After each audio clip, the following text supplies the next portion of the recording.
भारत गौरव आचार्य श्री पुलक सागर जी गुरुदेव के प्रवचन और लेटेस्ट धार्मिक भजन व कार्यक्रम निशुल्क देखने व सुनने के लिए हमारे YouTube चैनल जीन शरणम मीडिया को आज ही सब्सक्राइब करें और सबसे पहले देखने के लिए बेल आइकन पर क्लिक जरूर करें।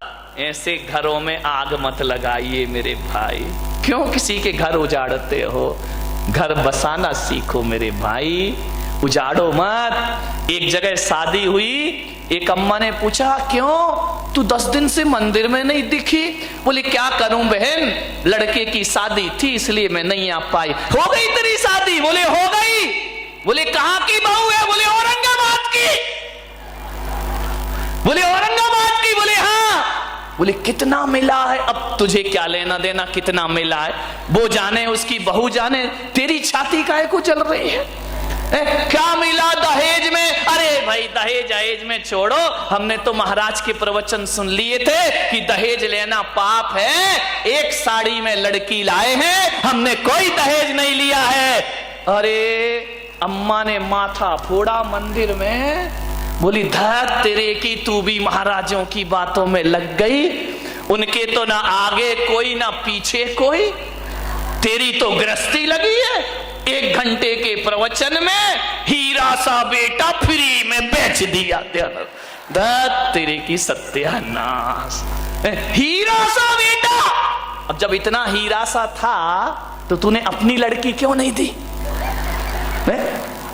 ऐसे घरों में आग लगाई जाती है, ध्यान लगा। हीरा सा बेटा कौड़ियों के भाव में बेच दिया, मैं होती तो लाखों रुपए लेती दहेज। अब बता, उस बुढ़िया के दिमाग में कचरा डाल दिया इसने।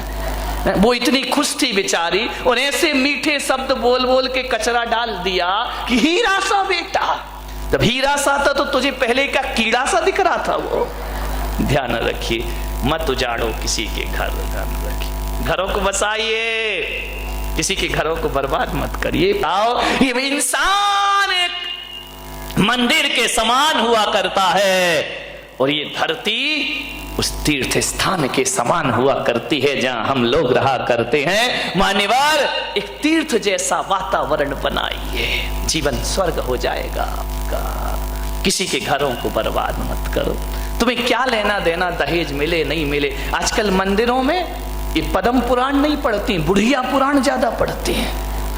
पुराण तो खुला ही रहता है, रामायण दूसरी चलती रहती है। पता चला इतनी देर मंदिर में क्या बोली, स्वाध्याय कर रही थी। अब तुम्हारे स्वाध्याय में बकवास के सिवा होता क्या है? बोलो, निंदा पुराण है और कुछ नहीं है।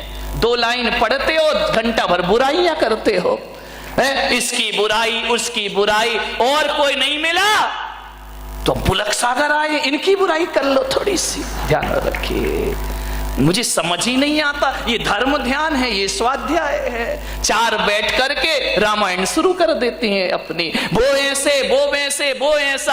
अरे मैंने एक महिला बड़ी बुराई कर रही थी मंदिर में बड़ी जोर जोर से, ये महाराज वैसे वो महाराज वैसे, उसकी बहू ऐसी उसका बेटा ऐसा। अरे तो मैंने कहा इधर आ, ये कर क्या रही है? बोले क्या कर रहे हैं? धर्म ध्यान कर रहे हैं। मैंने कहा ये धर्म ध्यान हो रहा है, इस एक दूसरे की बुराइयां कर रही हो, एक दूसरे महाराजों की बुराइयां निंदा कर, ये धर्म ध्यान है तुम्हारा? बोली महाराज जो आपने सिखाया वही तो कर रहे। मैंने कहा मैंने क्या सिखाया? बोले आपने तो कहा था कि रोज आलोचना पाठ पढ़ा करो।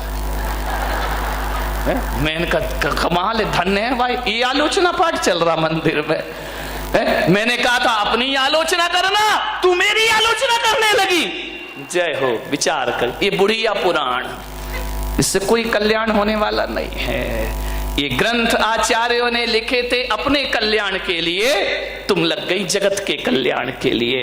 वाह रे आदमी, पंडित खाए काकड़ी, गुरु दूसरों को दे आंकड़ी। मेरे भाई, ये स्थिति बन गई हमारे स्वाध्यायों की, हमारे मंदिरों की। मैंने एक महिला से पूछा कि मंदिरों में इतनी बुराइयां क्यों करती हो? बोले इससे अच्छा स्थान मिलेगा कौन सा? लोग धार्मिक भी समझते हैं और अपना काम भी हो जाता है। याद रखिए मान्यवर, मंदिरों को अपवित्र मत करिए, विचार करना है। ये स्वाध्याय के नाम पे, ये पूजा पाठ के नाम पे, ये परंपराओं के नाम पे समाज में जो जहर घोला जाता है, ध्यान रखना, सोचना है आपको, विचार करना है। ये मोक्ष के रास्ते सदा सदा को बंद हो जाया करते हैं। अरे मोक्ष के रास्ते वो नहीं होते हैं जो समाज को दो भागों में बांट दे। मोक्ष के रास्ते तो वो होते हैं जो शेर और गाय को एक घाट पानी पिला दे। वो मुक्ति का रास्ता हुआ करता है। सांप और नेवला को एक साथ बिठा देता है, वो मुक्ति का रास्ता हुआ करता है। ध्यान रखिए, कुछ नहीं है, सब बकवास। जिसे धर्म समझ रहे, धर्म धर्म सब कोई कहे, धर्म न जाने कोई। ध्यान रखिए, एक बार क्या हुआ, महादेव शिव पार्वती के साथ, अभी कहानी सच्ची है झूठी, इस लफड़े में मत पड़ना और ना किसी पुराण में ढूंढना। हर कहानी पुराणों में नहीं होती, कुछ पुराणों में भी हुआ करती है। ध्यान रखिए, और पुराणों की कहानी नहीं, मैं तो प्राणों की कहानी ज्यादा बताता हूं। ध्यान रखना, पुराणों की कहानी तो इधर से सुनते हो, इधर से निकाल देते हो, लेकिन जब मैं प्राण की कहानी बोलता हूं तो तुम्हारे प्राण तक पहुंच जाया करती है। ध्यान रखिए, ये कहानी प्राणों की है। महादेव चले जा रहे हैं, पार्वती साथ है, और जब जैसे ही निकले काशी बनारस के ऊपर से, तो कोई कह रहा हर हर महादेव, कोई कह रहा जय शिव शंकर, हे महादेव। कोई हाथ ऊपर किए ध्यान कर रहा है, कोई एक पैर से खड़ा होकर के ध्यान कर रहा है, कोई गंगा में जल समाधि लिए शिव का ध्यान कर रहा है, कोई शिव नाम की माला फेर रहा है, कोई ओम नमः शिवाय में लगा हुआ है। पार्वती ने पूछा महादेव से कि स्वामी, ये इतने लोग हिंदुस्तान के आपकी आराधना कर रहे हैं, क्या आप सबको बैकुंठ पहुंचा देंगे? इतने लोगों का कल्याण करेंगे? महादेव ने कहा कौन कर रहा है मेरा ध्यान? बोले ये देखो जमघट लगा हुआ है, ये कुंभ का मेला लगा हुआ है, ये सब आपका ही तो ध्यान कर रहे। महादेव आपसे निवेदन है, इन भक्तों का कल्याण करो, इन भक्तों का उद्धार करो। महादेव ने कहा कि पार्वती तुम समझ नहीं पा रही हो, ये भीड़ है, एक भी भक्त नहीं है मेरा। अरे बोले नमः शिवाय चिल्ला रहे हैं। अरे बोले सब ऐसा ही है, इन पे ध्यान मत दो।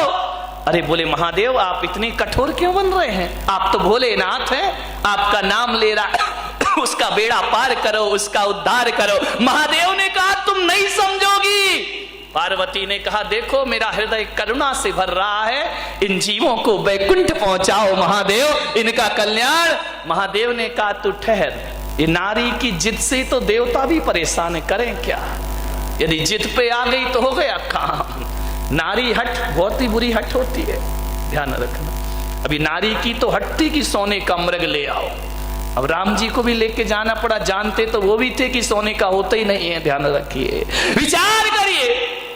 महादेव ने कहा मैं तेरी जिज्ञासा शांत करूंगा, नहीं तो तू कैलाश में मुझे चैन से नहीं बैठने देगी। ध्यान रखना। बोले ठहर, मैं करता हूं व्यवस्था। ये जो तू कह रही है कि इनका बेड़ा पार, देख मेरा सच्चा भक्त कौन है। बोले ये सारे भक्त हैं, कोई जल चढ़ा रहा, कोई अर्घ चढ़ा रहा है, कोई आपके नाम की धुनी रमा रहा है। बोले सब ढोंगी, कुछ नहीं है इनमें। बोले बरसों से हाथ ऊपर किया, अरे बोले सब बेकार। बोले नहीं महादेव, एकदम से इनकी तपस्या को मत ठुकराओ। महादेव ने कहा ठहरो, तू यहीं खड़ी रह, मैं बताता हूं कौन कौन बैकुंठ जाएगा। महादेव ने एक कोढ़ी का रूप बनाया, कुष्ठ गलित, दुर्गंध आ रही है शरीर से, और गंगा किनारे काशी में एक सीढ़ी पर जाकर बैठ गए कोढ़ी बन करके। बड़े बड़े पंडित आए, बड़े बड़े साधु संत आए। उसने कहा हे भाई मुझे गंगा स्नान करा दो, मेरा गंगा में नमन करा दो, मेरा कुष्ठ दूर हो जाएगा, मेरे पाप दूर हो जाएंगे। जो निकला छी छी दूर, कौन छुएगा तुझे, तुझे तो कुष्ठ रोग हुआ, तेरी देह गल रही है। सब मुंह बना करके निकल गए। नमः शिवाय नमः शिवाय, कोई डमरू बजा रहा, कोई ढपली बजा रहा। महादेव ने गौरा से कहा कि देख रही हो ये मेरे भक्त एक भी मुझे गंगा में स्नान नहीं करा रहा है। जिससे कहा वही मुंह फेर के चला गया। पंडित चले गए, महंत चले गए, किसी ने हाथ नहीं लगाया कि महादेव को कोई इस बूढ़े को गंगा में स्नान करा दे।